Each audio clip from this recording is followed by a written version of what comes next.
Hello and good morning to all of you. आज इस video में हम कवर करने वाले हैं सब्जेक्ट मार्केटिंग के ऑब्जेक्टिव टाइप या ऑब्जेक्टिव बेस्ड क्वेश्चंस को, और ऐसे सभी स्टूडेंट्स को जिनको मार्केटिंग का पेपर ऑब्जेक्टिव वाइज देना है उनके लिए ये वीडियो बहुत हेल्पफुल होने वाली है। खास करके बीबीए सेकेंड सेमेस्टर के स्टूडेंट्स जो एमजीपीआरयू यानी रुहेलखंड यूनिवर्सिटी बरेली से एफिलिएटेड हैं, वो इस वीडियो को जरूर ध्यान से सुने और इसमें जो भी क्वेश्चंस हम बता रहे हैं या बोल रहे हैं उन क्वेश्चंस को अपनी नोटबुक में नोट करके प्रैक्टिस करें। तो चलिए स्टूडेंट्स, अब हम मार्केटिंग सब्जेक्ट के ऑब्जेक्टिव बेस्ड क्वेश्चंस की शुरुआत करते हैं। Question number 1, marketing is. Option number 1 customer oriented, option number 2 product oriented, option number 3 both, option 4 none. यानी जो मार्केटिंग है वो कस्टमर ओरिएंटेड है, प्रोडक्ट ओरिएंटेड है, या दोनों है, या इनमें से कोई नहीं है। तो इसका करेक्ट आंसर होगा मार्केटिंग इज कस्टमर ओरिएंटेड, यानी ऑप्शन 1 को आप मार्क कर दें या फिल कर दें। मार्केटिंग जो होता है वो कस्टमर ओरिएंटेड कॉन्सेप्ट होता है। Question number 2, the main objective of marketing is. Number 1 profit maximization, number 2 profit through customer satisfaction, number 3 both, number 4 none of these. तो इसका करेक्ट आंसर होता है स्टूडेंट्स ऑप्शन बी, यानी प्रॉफिट थ्रू कस्टमर सेटिस्फैक्शन। यानी marketing में यह माना जाता है कि प्रॉफिट के साथ साथ कस्टमर को सेटिस्फाई करना भी उनका मेन एम है।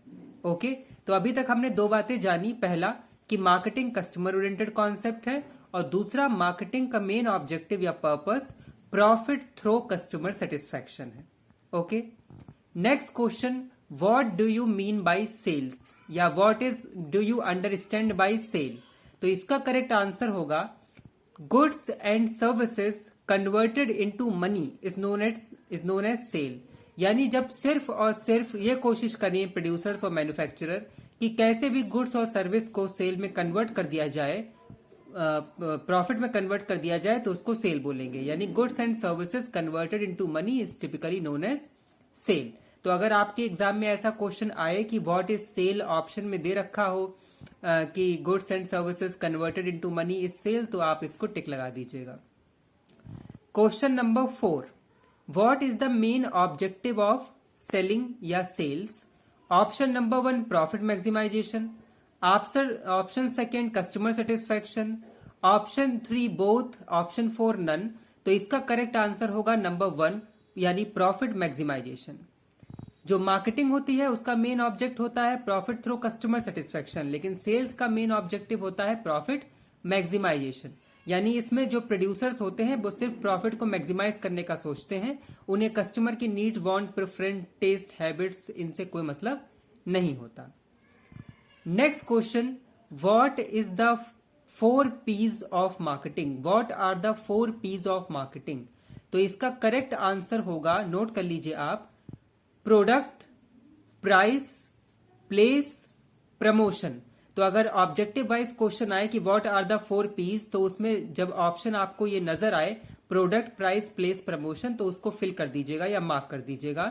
इनको 4 P's ऑफ मार्केटिंग कहते हैं, या इसको दूसरी भाषा में मार्केटिंग मिक्स भी बोलते हैं।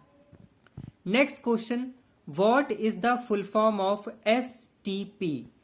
STP का स्टूडेंट्स करेक्ट फुल फॉर्म होता है S means segmentation, T means targeting, and P means positioning. Next question, what is positioning और what do you understand by positioning. तो इसका करेक्ट आंसर होता है implementing your product image in the mind of consumer is positioning.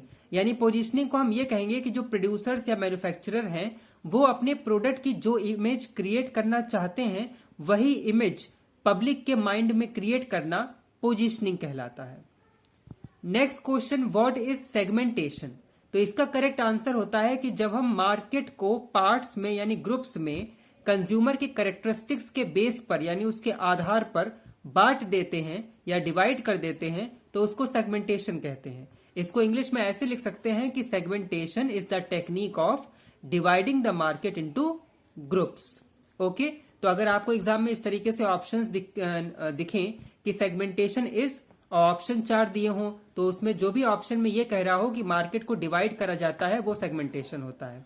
और positioning अगर आपके exam में आ जाए तो उसमें आप ऑप्शन में देखिएगा कि जिस ऑप्शन में दे रखा हो इमेज क्रिएट करना कंज्यूमर के माइंड में, तो ऐसे ऑब्जेक्टिव को आप फिल या मार्क कर दीजिएगा। Okay, next question, what are the stages of PLC या प्रोडक्ट लाइफ साइकिल। सबसे पहले तो ये नोट कर लीजिए पीएलसी की फुल फॉर्म होती है product life cycle.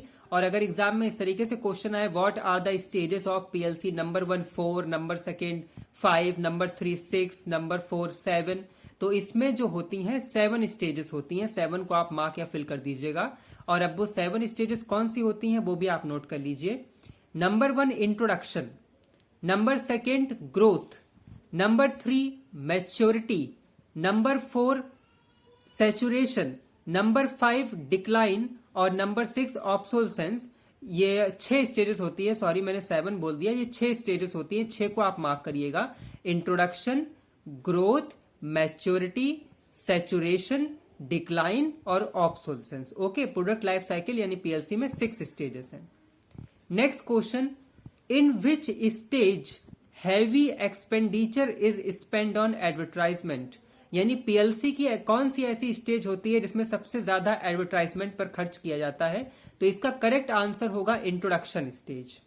Okay, next question, in which stage the profit is at high level, तो इसका करेक्ट आंसर होगा मैच्योरिटी स्टेज, यानी मैच्योरिटी स्टेज पीएलसी की यानी प्रोडक्ट लाइफ साइकिल की वो स्टेज होती है जहां पर प्रॉफिट सबसे ज्यादा होता है। नेक्स्ट क्वेश्चन, अगर ये पूछा जाए इन विच स्टेज ऑफ पीएलसी यानी product life cycle the profit goes on decline या डिक्रीज, तो इसका करेक्ट आंसर होगा डिक्लाइन स्टेज, यानी पीएलसी की वो स्टेज जिसमें प्रॉफिट गिरने लगता है तो वो होती है decline stage. Okay, next question, what brands include, यानी ब्रांड में किन किन चीजें कौन कौन सी चीजें शामिल होती हैं, तो वो आप नोट कर लीजिए अपनी नोटबुक में। ब्रांड में जो चीजें शामिल होती हैं वो होता है name, term, sign, symbol, design और combination of all of them. यानी अगर एग्जाम में ऐसे क्वेश्चन आए कि आप brand include, option number 1 name, option 2 symbol, option 3 design, option 4 all, तो आप ऑल को यानी ऑप्शन 4 को मार्क कर दीजिएगा। Okay, next question, what are the types of channels of distribution, यानी चैनल्स ऑफ डिस्ट्रीब्यूशन कितने टाइप के होते हैं, तो इसका करेक्ट आंसर होगा 2 टाइप। नंबर 1 नोट कर लीजिए डायरेक्ट चैनल ऑफ डिस्ट्रीब्यूशन और नंबर 2 नोट कर लीजिए indirect channel of distribution. Okay, अब डायरेक्ट चैनल ऑफ डिस्ट्रीब्यूशन में का क्या मतलब होता है वो भी आप समझ लीजिए।